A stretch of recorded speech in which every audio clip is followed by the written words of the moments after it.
There's no longer any law on our statute books which allows discrimination. So apartheid has gone in South Africa. That does not mean that you don't have disparity similar to the disparity that you have in the United States, which can also, if you look at it through a racial glasses, it can also be related to a situation that there are percentage-wise more blacks in prison than whites, etc., etc. That same situation persists in South Africa.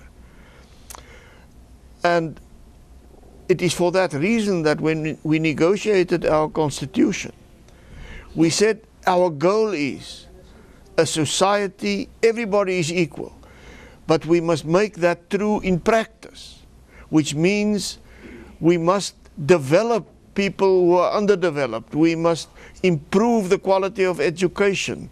We must empower people. We must have balanced affirmative action.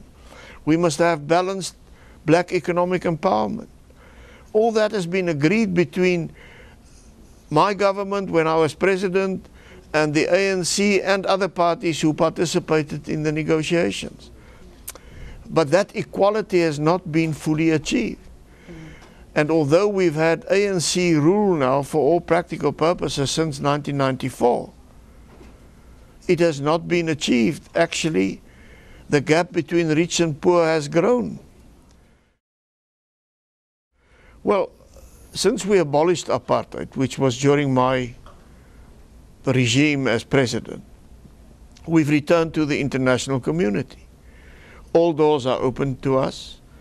Our international trade is growing. We're doing quite well. Our exports has grown dramatically. We are maintaining a very good positive economic growth rate. The ANC government at the moment are making a few mistakes which I think have the potential to undermine investor confidence, and I'm very concerned about it. And I'm not only saying it here in Atlanta, I'm also saying it in South Africa. Our labor laws are too rigorous. They are playing with policies and ideas which will undermine or erode the protection which the Constitution gives to private property ownership. And if they continue on this road, then investor confidence will be undermined. But fortunately, there's a debate about it.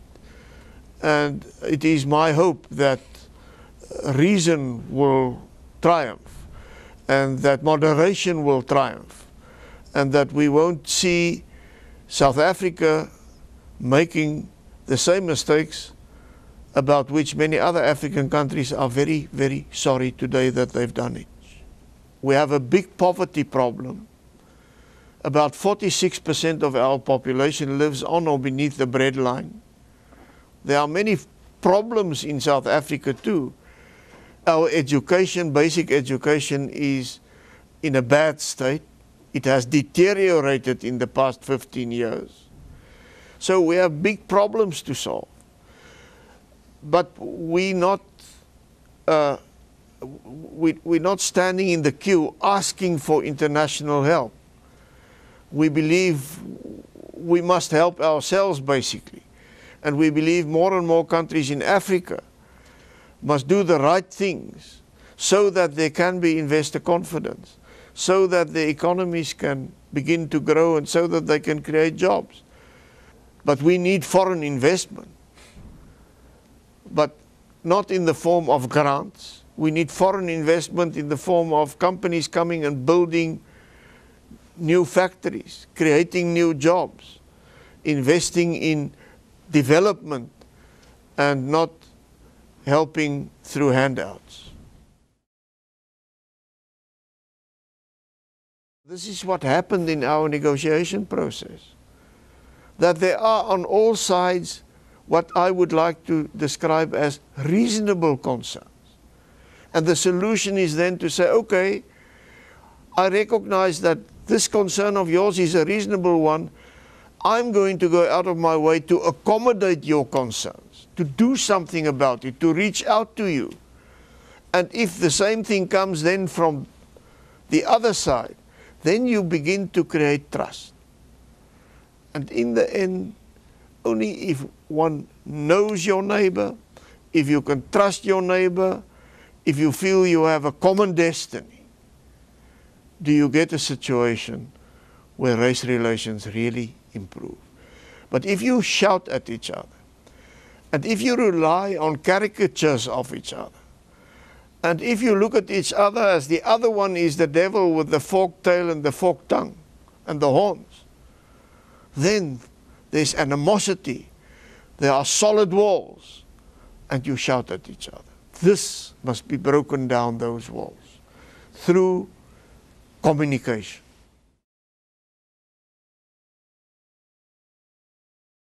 If I look back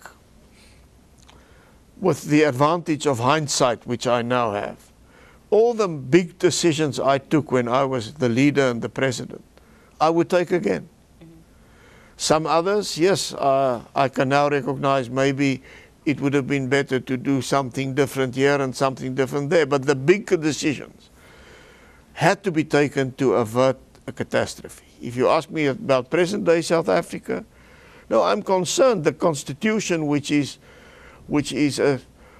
almost a sacred pact which we reached with each other, is under fire from the ANC in certain respects.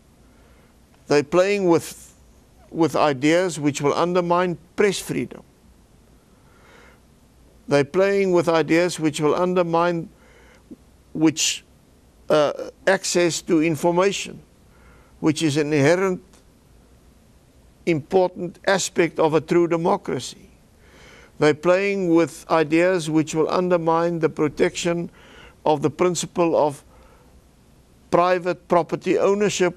If you own something, it's been legally acquired, then your property ownership should be effectively protected. They want to interfere. For instance, they're considering a policy at the moment to say one person can only own so much land. On what basis? Some of the big landowners are the biggest employers and the biggest job creators in South Africa. There is too much corruption in South Africa at the moment. The president committed himself when he opened Parliament last week to really fight this corruption. There's a new word which has been developed, tenderpreneurship. Entrepreneurship, but which through corruption means tenders, state tenders are awarded to friends with good connections. And it's become a sore in our economic society, corruption. So yes, I have lots of criticism. But can I say, I remain optimistic that we can resolve all these problems. If we take hands, if we have open dialogue, if we have good communication, if we listen to each other's concerns, and if we have good governance, if we don't overdo affirmative action and black economic empowerment to the extent that we drive competent people out of jobs who have good experience and replace them, as has happened especially at the municipal level in South Africa, with good people, but inexperienced and without the right training. This result was a drop in the quality of delivery by institutions which should deliver to the public. And amongst the black population there is now great dissatisfaction about the standards of delivery of services from which they must benefit.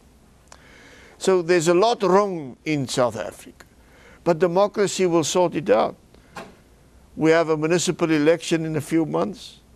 I think municipalities which have not delivered will get a shock in the form of many new faces will be elected to say you've had your chance, you didn't perform. That's what democracy is about. It's in the hands of the voters.